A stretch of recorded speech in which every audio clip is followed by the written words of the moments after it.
Hi, you're on the Reddit Confessions channel. The spoon was still in the sink. That's what I remember most. Not the silence. Not the smell of her perfume fading near the doorway. Not the fact that my suitcase was still zipped, untouched, right where I left it after she asked me to stay home that weekend instead of flying out to see my dying uncle. No, it was the spoon, bent slightly at the neck.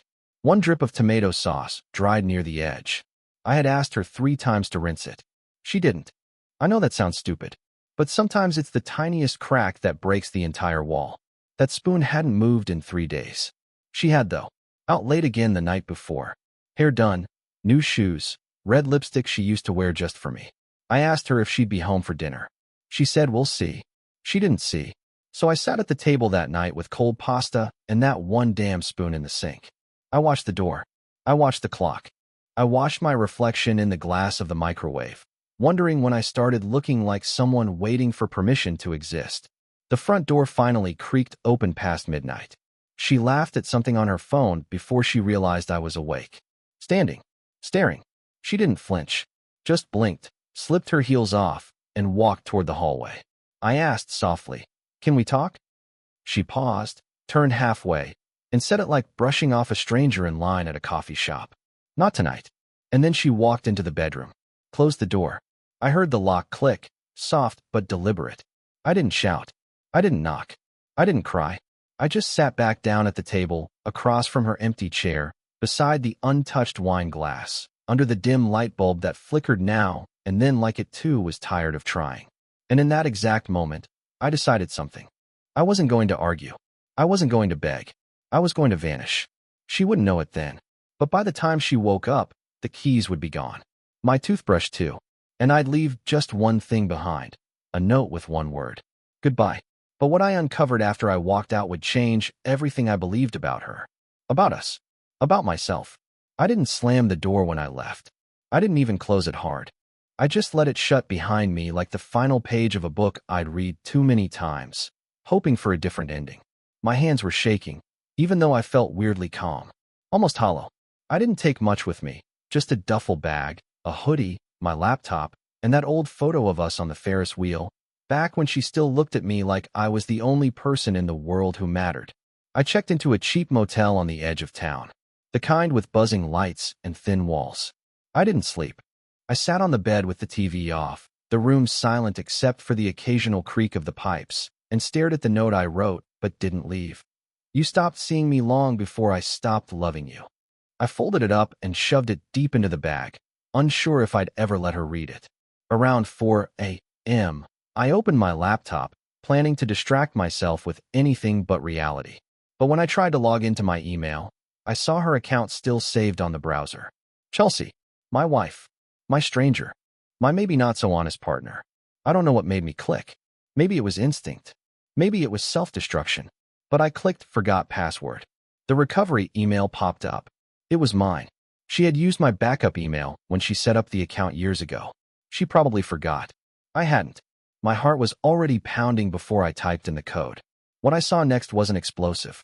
It wasn't a naked picture or a confession or anything obvious. It was worse. There were emails from a name I didn't recognize. Multiple threads. One of them titled "This Weekend Red Heart." Opened, replied to, then archived. My stomach twisted. I clicked it. Can't wait to feel like myself again. You're the only place that feels like home now. And yes, I booked the cabin face-blowing a kiss. She had lied about her mom being sick, lied about needing space, lied about everything. The weekend I was supposed to visit my uncle in hospice, she was packing flannel pajamas and wine for a romantic escape with another man. I kept scrolling. Photos, voice notes, jokes I didn't understand, inside references, a full second life. That was the moment I realized I hadn't lost my wife overnight. I'd been losing her for months, maybe longer. And the worst part? She never gave me the chance to fight for her. She just slowly replaced me with someone who wasn't too tired, too soft, to me. I wanted to throw the laptop, scream, drive back and confront her. But I didn't. I closed it slowly, leaned back on the creaky mattress, and stared at the yellowed ceiling. It was over. But now I had questions that wouldn't let me sleep. Who was this man? How long had this been going on? And why? After all we built, did she choose this way to end us? I decided I wouldn't text her, wouldn't call, Not yet. But I was going to find out who he was. And when I did, I'd leave him a note, too. I didn't go to work. I couldn't. I called in sick, though sick didn't begin to describe what I felt. My head wasn't spinning, it was sinking. That kind of heaviness that starts in your chest and drags everything down with it. I paced the motel room for hours, staring at the carpet, replaying those emails over and over in my mind. You're the only place that feels like home. I wanted to laugh and scream at the same time.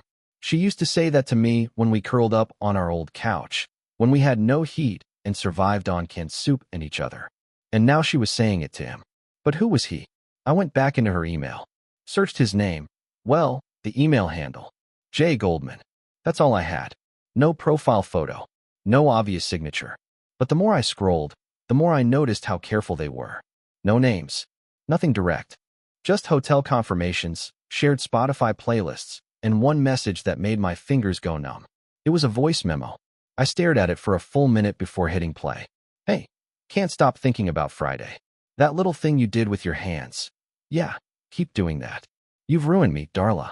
Like, you've completely ruined me. I dropped the laptop. Darla. Not Chelsea. Not my wife's real name.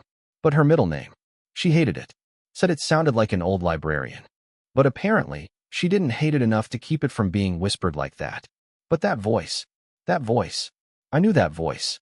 It hit me like ice water to the face. Not because it was unfamiliar, no, because it was too familiar.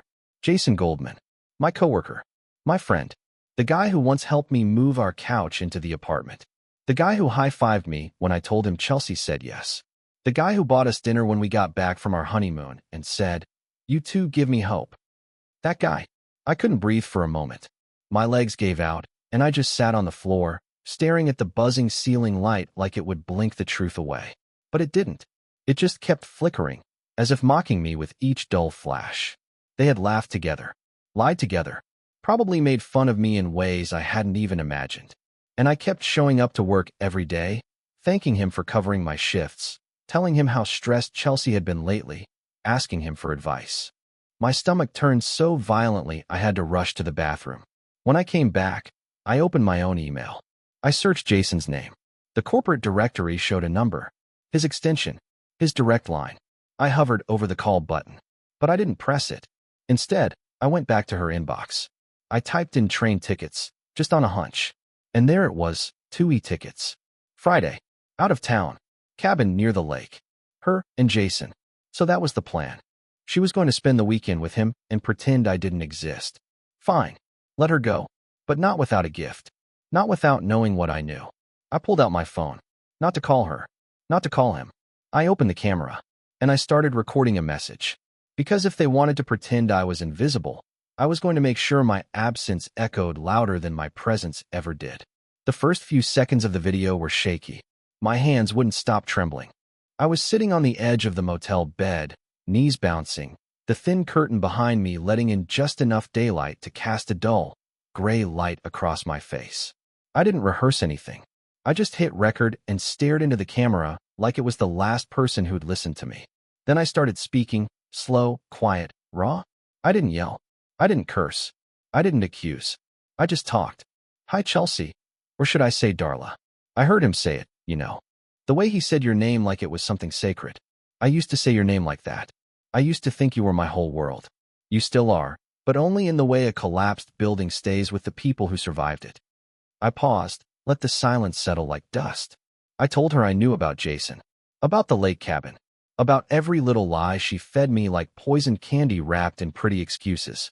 I didn't cry, not visibly, but my voice cracked once when I said, I didn't deserve this. I really didn't. When I was done, I ended the video with a simple line. By the time you watch this, I'll be gone. Enjoy your weekend. I hit send. No caption, no warning. Just the video, sent to her phone, her email, her backup email, everything I could find. I wasn't going to wait for a reply. And then I shut everything off. I checked out of the motel 30 minutes later. Still no message from her. No calls. No, wait, let me explain. Just silence. That kind of silence that starts to feel like closure whether it's meant to be or not. But I wasn't done. I needed one more thing. I needed to see it for myself. Not them. Not some dramatic confrontation. I just wanted to see the place, the cabin. The one she booked for their little getaway while I was supposed to be grieving my uncle. So I drove. I knew the route. It was the same cabin we stayed in years ago for our anniversary. She reused the reservation account. Same login. Same photos. I remembered the wooden steps that creaked. The chipped fireplace stones. The red swing on the porch we bought together from a roadside antique shop. That swing probably still creaked with secrets now. I parked my car far from the cabin, off the trail, behind the trees. I wasn't going to approach. I just wanted to see. They arrived just before sunset. Her hair was up. She wore the denim jacket I bought her on our trip to Colorado. Jason got out first, laughing, holding 2 takeaway cups. She followed, smiling like she was weightless. That was the worst part. How light she looked. How free. Like I had never existed. She didn't look back once. Didn't hesitate. They went inside. The door shut. The light came on in the window. The same window where we once drank wine and made plans for a future she apparently never intended to keep. I stayed for maybe 10 minutes, then drove off. My hands didn't shake this time. My eyes didn't blur. I was past the pain now. Past the begging. Past the disbelief. I wasn't even angry anymore. I was done. But as I pulled into the gas station down the highway, my phone buzzed. It was a message. From Jason. And all it said was, "We need to talk. Now." I stared at the message for a long time. We need to talk. Now. No punctuation. Just urgency. I don't know what I expected him to say. Maybe some pathetic attempt at damage control. Maybe a threat. Or worse, an apology. My finger hovered over the screen, unsure if I wanted to know what came next. But curiosity always wins in moments like this, doesn't it? Pain has a way of making you crave more of itself. I stepped out of the car, walked around the side of the gas station, and called him. He picked up instantly. "Clive, listen, man, I didn't know she sent you the itinerary." The first thing out of his mouth wasn't even about the betrayal. Not about the video. Not about Chelsea. He sounded panicked, like he'd been caught cheating on an exam, not dismantling my life. "You didn't know?" I said, trying to keep my voice from shaking. "You've been sleeping with my wife for how long? For months? 6? You didn't know she might slip up eventually?" He was quiet for a second, then said, "I thought she was going to tell you. I told her to. I told her this couldn't keep happening unless she came clean." That made me laugh, bitterly. "Oh, so you were the moral compass in this situation?" He sighed. "I know I screwed up. I know. But this is bigger than you think. She's not who you think she is." I rolled my eyes. "Yeah, I'm starting to piece that together." "No," he cut in, suddenly sharper. "Clive, she's been doing this for years. Not just with me. There's a guy in accounting, Kyle, and some bar manager she used to see after work. I didn't know at first. She told me you two were separated. Said she was just staying with you until things settled. But I found texts. Her phone buzzed in the bathroom, and I saw a message from someone else. A photo. It wasn't just me." For a moment, the world went quiet. Not the peaceful kind. The kind that hums in your ears when a car crashes. I leaned against the brick wall of the gas station, breathing through my nose like I'd just been punched. I had suspected she was cheating. But not this. Not a pattern. Not a life built on cheating with anyone who showed interest. "Why are you telling me this now?" I asked, my throat raw. "Because she left," he said. "She got a call while we were unpacking. 15 minutes after your video came through. She turned pale, grabbed her bag, said she had to go. Said it was about her mom, but it wasn't. I know it wasn't. She left in such a rush, she forgot her phone." And Clive, his voice lowered, suddenly strained. "There were messages. From a guy named Brent. One from last week. One from the day she was with me. They were graphic." I swallowed hard. Jason continued. "I don't think she's coming back. Not to me. Not to you. I think she's just running again." We sat in silence for a moment. Two men broken by the same woman in completely different ways. He betrayed me, yes, but I heard something in his voice that surprised me. He wasn't proud. He wasn't smug. He was shattered. I hung up without saying goodbye. I didn't know him closure. But I wasn't done yet. I drove back to the city. Back to our apartment. The lights were off when I arrived. No sign of her car. I unlocked the door and stepped inside. The place smelled like stale perfume and something burnt. The dinner I made for her 3 nights ago was still in the trash, untouched. Her shoes were by the door. Her jacket was on the couch. But something was missing. Her wedding ring. It was gone from the dish by the sink where she always left it. I didn't need to ask questions anymore. She wasn't coming back. But I wasn't going to let her disappear without consequences. Not this time. The apartment felt like a crime scene, but without the yellow tape.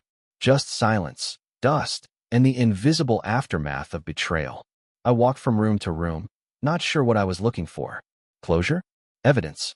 Some explanation tucked between the couch cushions? I sat on the edge of our bed for a while, trying to understand how everything I'd once trusted could now feel like a set built for someone else's life. The place hadn't changed, but I had. Or maybe I was just finally seeing it for what it really was, a carefully crafted illusion. I was about to leave when I spotted her laptop still open on the desk, the screen dimmed but not locked. That was strange. Chelsea never left her tech unsecured. She was obsessive about passwords and privacy. But not this time. Like she wanted me to find something. Or maybe she was in such a rush, she simply forgot. The screen flickered to life when I touched it.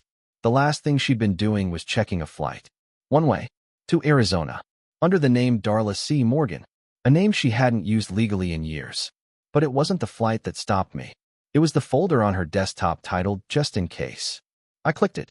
Inside were dozens of files. Screenshots. PDFs. Scans of IDs. But not just hers. Mine. My driver's license. My social security card. Copies of our marriage certificate. Tax forms. Bank account numbers. She had everything. Every detail of my life documented and neatly stored in a folder like I was a subject in a case study. There were drafts of emails written to divorce attorneys, dated months ago. Files marked alimony calculation and separation budget. I opened a spreadsheet. She'd been planning this for over a year. Financial breakdowns of what she'd take, what I'd lose, even predictions of how long I'd emotionally spiral based on some therapist's blog post. I wasn't heartbroken anymore. I was nauseated. But it wasn't until I opened the last file, a video, that everything snapped. It was footage of me, sleeping, from my own phone. The date stamp was from 2 months ago. The camera had been propped up on a shelf, angled just right to capture me passed out on the couch, still wearing my work clothes. I remembered that night.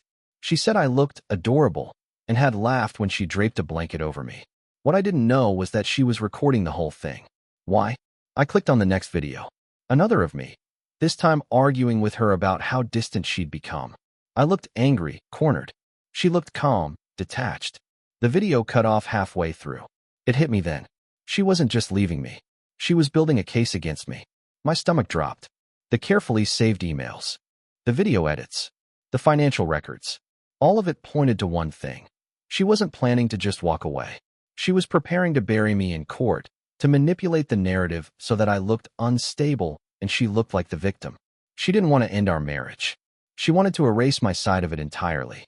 I sat there for hours, reading, watching, scrolling, until I couldn't anymore. My body was in that apartment, but my mind was somewhere else, outside of myself, watching from the ceiling, wondering how I ever let this woman so deep into my soul. Then I saw a final document, a scanned letter from a lawyer addressed to me, and signed, undelivered. It began with, "As per your wife's request, we are initiating proceedings to transfer joint assets." She hadn't just left. She had already started taking everything. But she made one mistake. She underestimated how much I was willing to lose, just to make sure she didn't win. I didn't sleep that night. Not a minute. My body was exhausted, but my brain wouldn't shut off.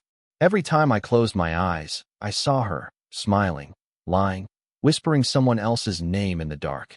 Every time I opened them, I remembered those files, the videos, the spreadsheet that reduced our marriage to numbers and columns labeled emotional leverage. The next morning, I knew I couldn't just sit in that apartment anymore. I needed air. I needed clarity. But before I left, I made a copy of everything on her laptop. I didn't know what I'd do with it yet. Maybe nothing. But I knew better than to leave the truth in her hands. I walked for hours. Through neighborhoods we used to wander together. Through parks where we'd held hands like teenagers. Everything felt haunted. I wasn't just mourning her. I was mourning the version of me that believed in her.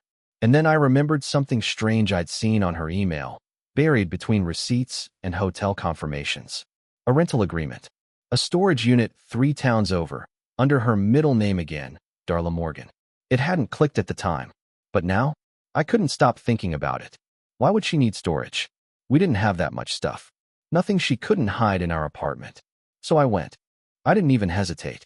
The facility was one of those quiet places off the highway.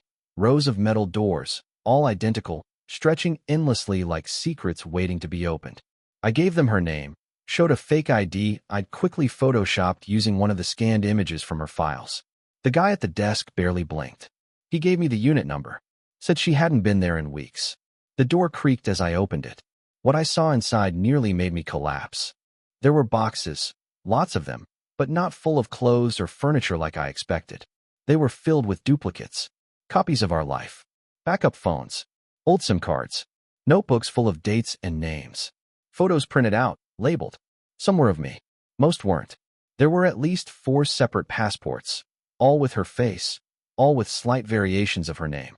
Darla M. Carson, Chelsea D. Morgan, Danielle M. Clark. One had a Canadian visa stamp. One had an address in Arizona. And then, I found a binder. Inside was a detailed breakdown of exit strategies. Handwritten notes. Page after page of financial movement plans, contact lists, legal options. And then, at the back, a single page that stopped my breath. If Clive finds out too soon. That was the title. Beneath it were bullet points. Psychological manipulation tactics. Pre-drafted messages. Emergency hotel bookings. One line was underlined twice. Play the victim. Cry. Say he scared you. If needed, call police first. My vision blurred. My hands went ice cold. She had prepped for this. For me finding out. For turning everything around so that I'd be the one left explaining myself while she walked away with a new name and half of everything I'd ever worked for. I sat down on the concrete floor of that unit and felt something I hadn't felt in years. Rage. Not just hurt. Not confusion. But something primal. A fire. She had built a life behind my back. Not just a fling. Not just an affair. A blueprint for disappearing and dragging my name through the mud as she went. But she didn't account for one thing. I'm a lot of things. Soft. Naive. Trusting. But I'm not stupid. And I don't lose quietly. So I stood up. Walked out. Drove straight home. Because I had a plan of my own now. And she was going to walk straight into it. 3 days after I left that storage unit, she returned to the apartment. I watched it happen through a security camera I'd installed by the door the day before I sent the video. She walked in like she still belonged there, like the lies hadn't rotted through every floorboard. She looked different. Her hair was pulled back, no makeup, phone clenched in one hand. She moved cautiously, checking the corners like she expected me to be hiding in the shadows. But I wasn't. I was long gone. I had taken everything that was mine, emotionally, financially, legally. Thanks to her own files and those meticulously kept documents in that storage unit, I had evidence for days. I'd already met with a lawyer, already frozen the joint accounts, already filed for divorce with every shred of documentation she never intended me to see. And before I left the apartment for good, I left her a note of my own. Nothing dramatic, just a printed screenshot of one of her exit plans, the one where she rehearsed crying to the police. I highlighted the line, "If Clive finds out too soon." Below it, I wrote, "I found out just in time." Then I left the keys. That night, I checked into a small rental in a quieter part of town. And for the first time in months, maybe years, I slept. Really slept. No pit in my stomach. No flicker of doubt. Just silence.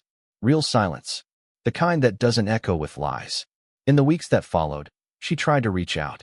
Dozens of calls. Messages. Even one voicemail where she cried, saying I had twisted everything. That she was just trying to survive. But I didn't respond. I didn't need to. She finally had to sit with the consequences of the chaos she created. As for Jason, he quit. Left the company. Word got around. I didn't even have to say anything. I started therapy. Took long walks without checking my phone every 5 minutes. Reconnected with my brother. Laughed again, genuinely laughed, over something stupid on TV without feeling like I was faking it just to survive the evening. I started to come back to myself. Slowly, quietly, authentically. Because here's the truth no one tells you. Sometimes, the most powerful thing you can do is walk away. Not to punish them, but to save yourself. And I did. She said, "Not tonight." I said goodbye. And I meant it. You've been watching Reddit Confessions. Now tell me in the comments, what was the one moment in this story that made your jaw drop? Was it the storage unit? The exit plan? The video? I want to know what shocked you most. Don't forget to like, subscribe, and share this story with someone who needs to hear it. Because sometimes the most unbelievable stories are the true ones.